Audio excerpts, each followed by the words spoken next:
Freaky Table is brought to you by Nikki Hits Beauty Studio, Bona Musadi, Douala, and Jungle Hawk, Boya.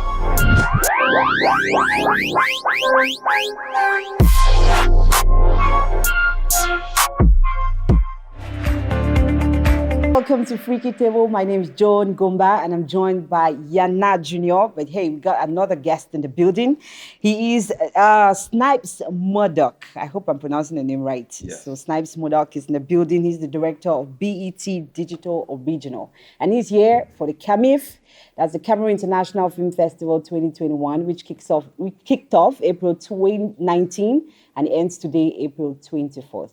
But we're doing a CAMIF special, so we are definitely hanging out with some of their guests. And he is here with us. So thank you very much for stopping by. Thank you for having me. Oh, nice, Yana. Great to see you. And you too. How are you doing, John? I'm very well, thank you. Apparently all of us are wearing blue. That's very interesting. Different shades of blue. Right. We did not plan this. No, we didn't. No, we didn't. Which blue kind of day. No, it's a blue day. After the rain comes the sunshine. So we're reflecting the sky now, you're saying? Kind of. I love the sky.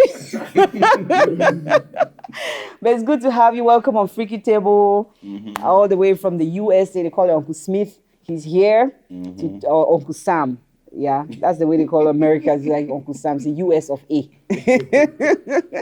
So today we have something very interesting to talk about. And because he's here, it's rather good that we bring it up. So you guys have been asking a couple of questions on social media. And he's one of the people that could answer some of those questions alongside tell us what he's into. Indeed, and how the future of film and music could be after he talks, right? So we're going to be finding out film, music, business, and Africa's future.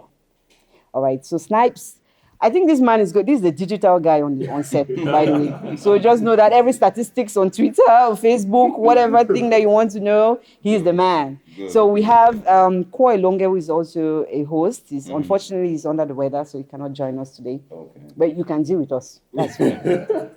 He's very mean, so just know that. Don't listen to her. Everything Joanna says is a lie. So except when she's presenting, everything else she says is a lie. The smiley one. I just smile and I'm okay. Anyway, Snipes, welcome. And so let's begin. BET Festival is good to have you here because for some reason that's going to just give some kind of hope, or people are like aware that you're here. Either yourself as an individual or the company is attending CAMIF this year, which is really great. But why did you choose to come for CAMIF in 2021?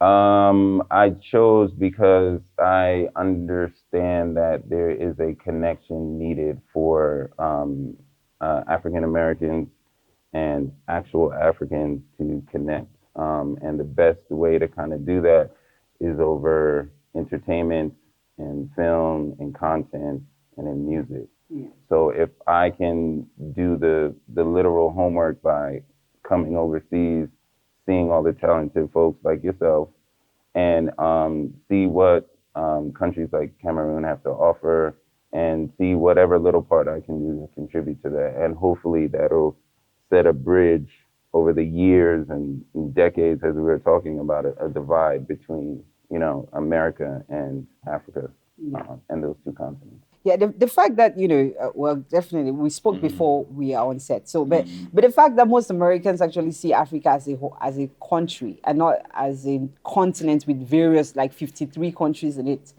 different presidents and regimes and administrations and lifestyles, it baffles me. But how do you think BET sees Africa?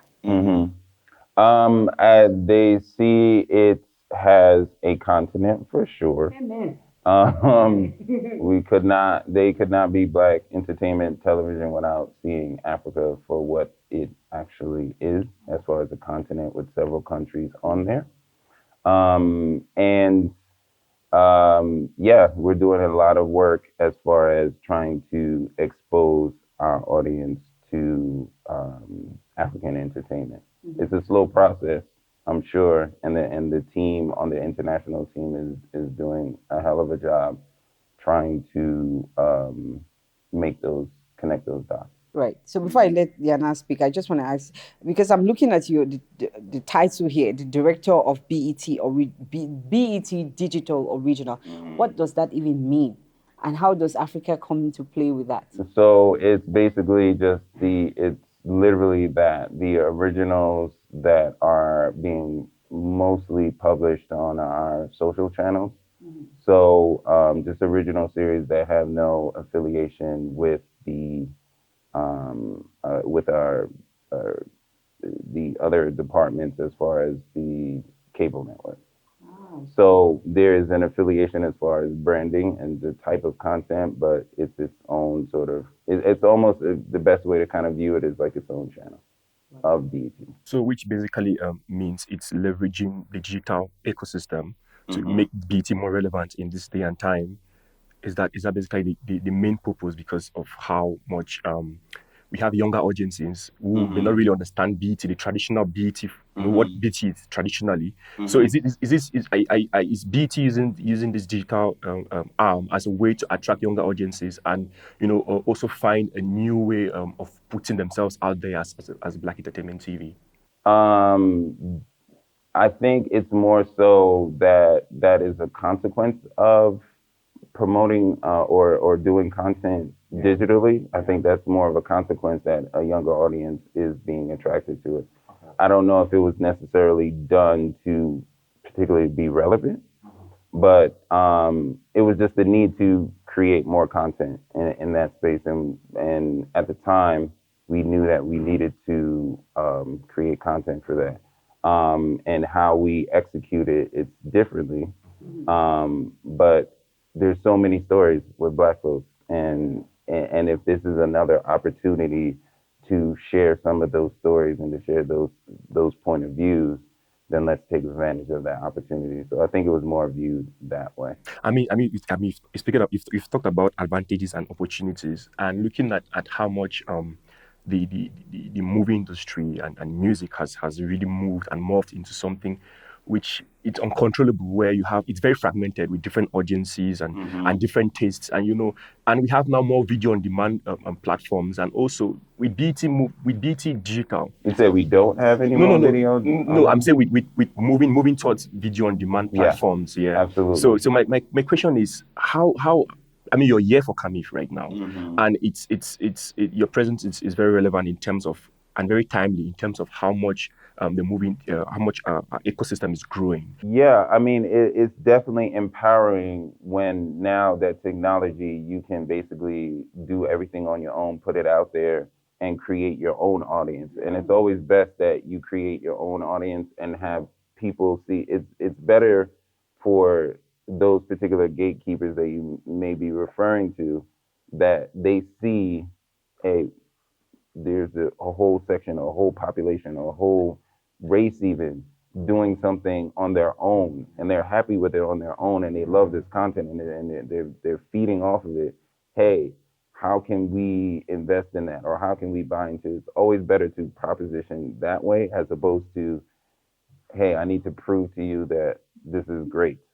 As opposed to, I'm not even thinking about that. I'm just sharing with you. I'm sharing with you. Hey, I made this thing on my phone, or I made this with my Canon, or I made this with my Sony. Whatever equipment that you have, and you're just having fun and that passion and consistency. I am preaching that throughout the entire Kamif. Anybody want to know? It is your passion. Do what you love. And if you love this country, represent this country with stories that make sense to the country. And you don't have to worry about adapting to anyone else. You don't have to worry, hey, I need to be more Americanized. I need to be more British. None of that. Be what Cameroon is. Cameroon is hot. Show me how hot Cameroon is by telling your own stories. And then what happens is you see, you don't have nothing to prove because it's already there. The content is there. The people is digesting it, right? And then so the outside looking in is like, whoa, Cameroon is doing all of these things on their own, and we need to see how we can be a part of that. Yeah. You know what I mean? And that's always a better thing. Never go for the gatekeepers. Yeah. I mean, Snipes, you're coming at a time where two Cameroonian films went on Netflix this year, which was really, I mean, really amazing. I mean, you have Therapy and The Fisherman's Diary. What do these kind of things do to an industry as as small but growing as the Cameroon film industry? I mean, people notice, people watch. Again, that's another advantage of having technology is that people from anywhere, you never know who is watching. That's why I always preach to say, hey, do your thing. Do your thing. Somebody is watching. Somebody is seeing it. And the more consistent that you are, the more consistently they'll see it. It doesn't mean that everything has to be Fisherman's Diary, but it's just a matter of like, okay, now the window is open for Cameroon. Let's see what else they're doing. Now, if there's any investigation that goes in and it's like, oh, this show is popping and they have this film and this film and this film and this show. Oh, okay, then this is definitely a region to pay attention to. This is a country to pay attention to. But I have a small question. When BET comes into a country, what exactly are they coming there to do? Learn. So that's the major thing. Unless there's something established like a particular event where it's like a concert or a thing like that, and they may be a sponsor of. But anything outside of that, I would definitely say to learn and to network. Right. For sure. Learn and network. That's good. But there's something curious. I mean, you talked about consistency and creating enough content to represent these countries. But then you could do all of this, but without proper marketing, without proper distribution, without proper promotion and building networks. It doesn't get out there. I mean, as someone who has been with HBO, who was now with BET and is running the digital department. It sometimes you could look at digital and you're like, okay, there's only one form of distribution. Just put it out there on YouTube or social. How can maybe young creator navigate digital in terms of distribution, in terms of marketing it? Because sometimes marketing is huge budget because you have to sponsor the post, you have to do this, you have to do that. Maybe sometimes you could optimize other people's platforms. But what are young creators missing in terms of distribution? Those are two separate sort of things, so I'll approach it in two answers. I think with marketing, it's still on the creator to figure that out. What is a way to make your content pop? I don't have the answers because it's all different depending on what the content is. You know what I mean? So that's part of the creative process, right? Like figuring out, do I make a trailer? Do I do something different? Do I do something radical? Like that's where the ingenious comes from. You may not have the resources, but you have the creativity, and nothing can stop you if you have that. You know what I mean? So I think there's always different ways of doing things. We're all on a sort of same playing field when it comes to that. It's your imagination is your sort of limitation. You can figure it out. Yes, you can do things like buy, post, and sponsor and do those things, but those things can be effective in those ways, and that's more of just making sure there's exposure there. But there is also a value in figuring out a way to market it where people become emotionally invested into your thing and help you grow, and it becomes viral. You know what I mean? It's almost like a virus spreading. It's like, wow, this is great content. They're doing it in such a way that it's appealing to me that I want to share it to my people, and I want to share it to this, and I want to share it to that. And then that's that's how sort of the snowball rolls. Is it easy? Absolutely not. Just because you make content doesn't mean that it's going to fly. You can have the dopest marketing plan and it still can land flat. Doesn't mean you stop.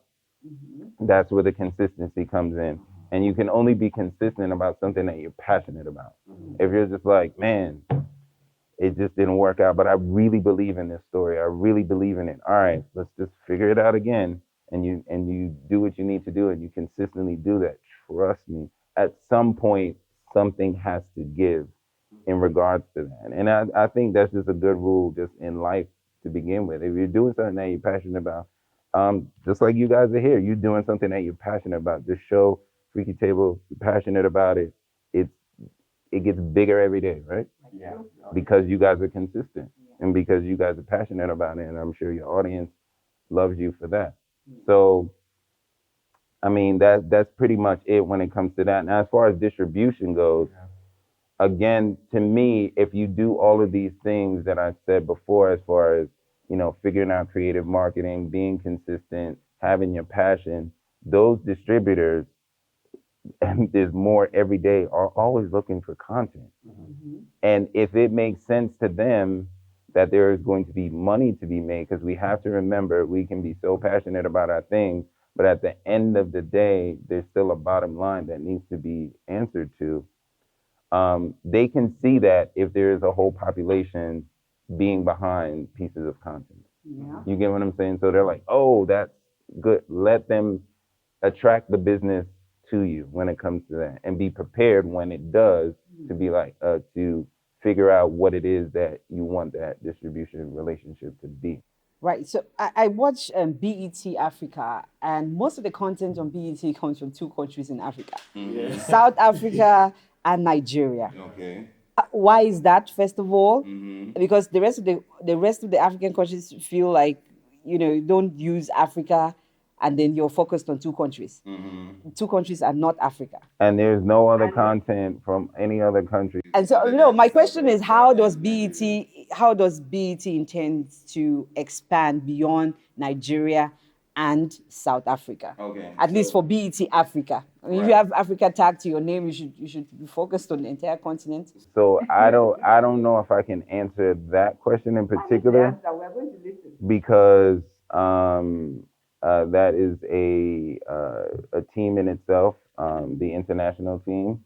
And not only do they deal with Africa, they deal with several other countries across the globe, pretty much all the other countries that speak English, and other languages. Basically, any other country that's big fans of the music in particular, of Black music in particular, they have to deal with all of that. So I know that team really well. I know they are some very hardworking people, and they are trying to use their resources to expose the American viewer to what's going on in the world, music-wise. So they may need a minute to get to a point where they can cover the entire Africa, but I know those. I know a lot of those people very well, and I know they're trying their best. And they all themselves come from different countries also as well, and they have their heritage when it comes to that. So they take a lot of pride in trying to do that. Right. So it'll come.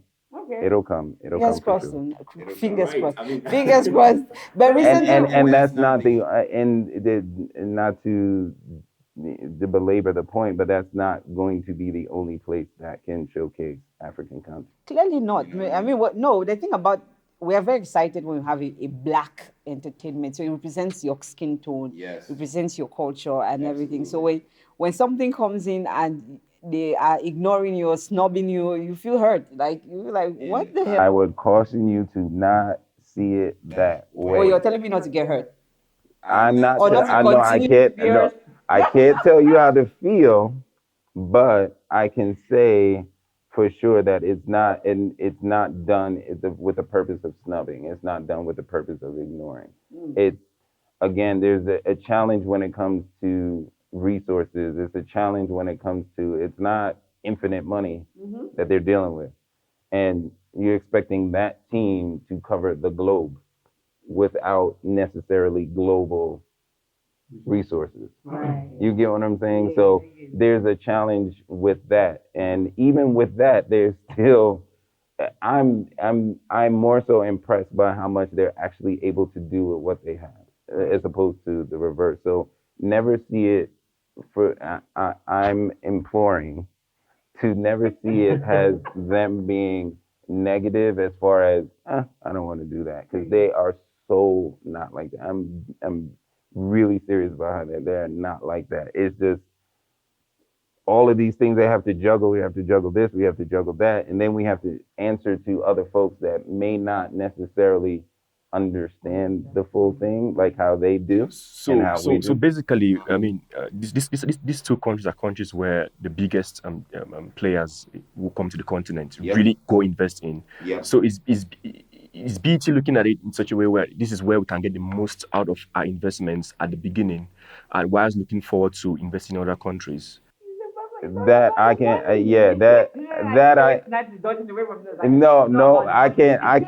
can't answer that. I don't know that because that's not in my purview as far as like the investment things. Like that's like CEO questions and stuff like that. Okay, but you oversee digital. Yeah.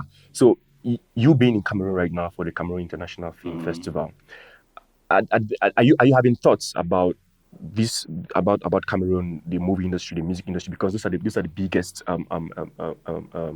spaces right now in terms of entertainment. When it comes to entertainment, are you having thoughts? Are you having ideas about really bringing the digital department of BET to Cameroon? I'm here. That's why I'm here. Like, like you want to know what I've seen so far? Yeah, I mean, like, I mean, like, what are the thoughts you're having? You're beginning to have, because obviously you mentioned at the beginning of the show that BT always comes in to learn. You've learned right now. So what are the ideas you're having about this entertainment? Yeah, and you. So I wanted to bring up that me as an individual is also different from any sort of company I may work for. So I also have my filter of things, of how I interpret and how I do things. And me personally is very adamant about what I said earlier as far as connecting the bridge, and figuring out, my job in particular is figuring out how to get the dopest content from anywhere, whether it's in my brain and I make it, or it's from other creators and we collaborate, or it's from other creators and I license. So that's my thing. So I consider myself a person that does his due diligence, and I'm able to exercise that anywhere, and this is me exercising that. So I come out here to see what you guys have, see what's popping, see what everything is and how things are thinking, because I too have an affinity for folks that look like me, and I want to make sure that I am not just of talk, but I'm actually here, actually learning and figuring out how we can connect those dots. Yeah, the action guy. And speaking about you as an individual taking actions and doing stuff, you're doing something with the legendary hip hop artist LL Cool J. Yes. Can you tell us a little bit about that? So LL recently brought me on as the executive producer and director of content for Rock the Bells. Yes. And that is a brand that has been around for a while, very established as far as being, like we say, champions of hip hop. Yeah. And so what that means is being a protector of the history, and also being a aggregator, if you will, of what's new and a more complete picture. So we don't want hip hop to fall in the ways of maybe other genres that people of color may have started, and now it's a sort of different story. You know what I mean? So we want to make sure that you know about all of the classic hip hop artists. And so the way my brain works is, because now hip hop is global, those stories are happening in every country. As far as, well, who are the first Cameroonian hip hop artists? What was that journey like? How was it looked upon to have a sort of American started music form? And how did Cameroon flip that into their own thing in their own way and their own style and culture? And how did that grow and evolve? That is a part of the story of hip hop. And that story of hip hop cannot be told without saying that story, without doing my due diligence and what happened in France, what happened in any country, in Nigeria, South Africa, yes, of course, and you know, Kenya, all of these countries. I want the compelling thing. Will I get every single country? I don't think so. But I'm only one man, and I have the support of him to do that and to go do the resources and bring back all of these stories and sort of figure out a way to market and distribute those stories and put them out there. But again, it's at the end of the day, the story has to be compelling, right? And never, I've learned a long time ago to try my best to never take it personal. We're human and all of these things, but we have to be above that to say, and this is not talking about you. I'm literally talking about when you approach a story and you make sure that I have to remove my personal self from it and be like, am I bringing the strongest story here, or am I just so super passionate about the subject matter that I don't bring the strongest story? Yeah. So I implore wherever I go, wherever creators that I talk to make sure that passion is great, and I advocate for that because that's the only way you can keep going. But make sure you're delivering the best product so it's undeniable for anybody seeing it. Anyway, so speaking about hip hop, the thing about it is I actually just wanted to introduce you to a couple of names in Cameroon. We have obviously the person who revolutionized hip hop in Cameroon.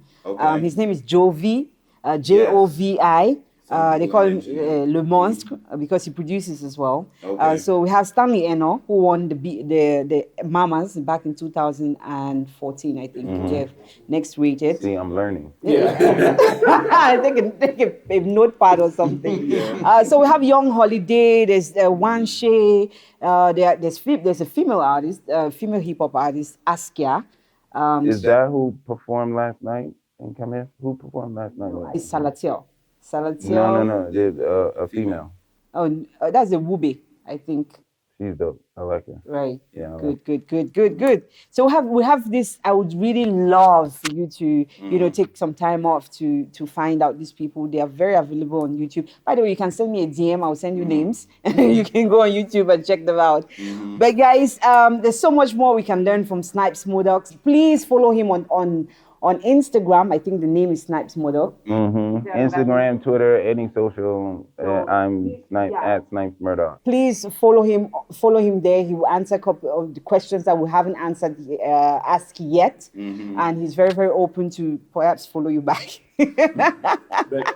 And I don't know that, I don't know that he's single though, so you can check that out as well, personally. But this is where we're going to end the discussion for today. It is film, music, business, and Africa's future. And obviously we talked about Cameroon's future in entertainment with BET. And he's answered the questions where his sector can answer. And for the rest of it, perhaps he's going to get a CEO to answer for us. But the future is bright. The future is definitely bright. And then he's also single. So for those single ladies, are you single? About to get me in trouble. I don't want this guy to sleep on the couch when he returns. All right, but you can follow him up. But please follow the discussion. I'm sure he would definitely subscribe to the YouTube channel just to answer your question under the YouTube channel comment sector. So if you have any questions, do not be afraid to send it. He will be there to answer you as well as us. Remember to subscribe to the YouTube channel. It's DcodedTV Show, as well as follow us on all social media platforms at Freaky Table. My name is Joan Yana Snipes. We're out of here. Stay out of trouble. And please love God more. Freaky Table is brought to you by Nikki Hits Beauty Studio, Bona Musadi, Douala, and Jungle Hawk, Boya. Contact Jungle Studios, which is located at Solidarity Junction, Boya, for all your photography and videography.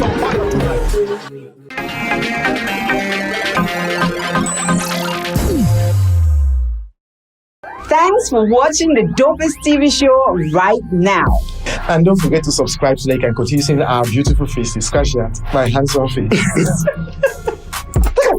Alright guys, and to never miss a thing, follow us on all social media platforms at Freaky Table, Instagram, Facebook, and stay tuned.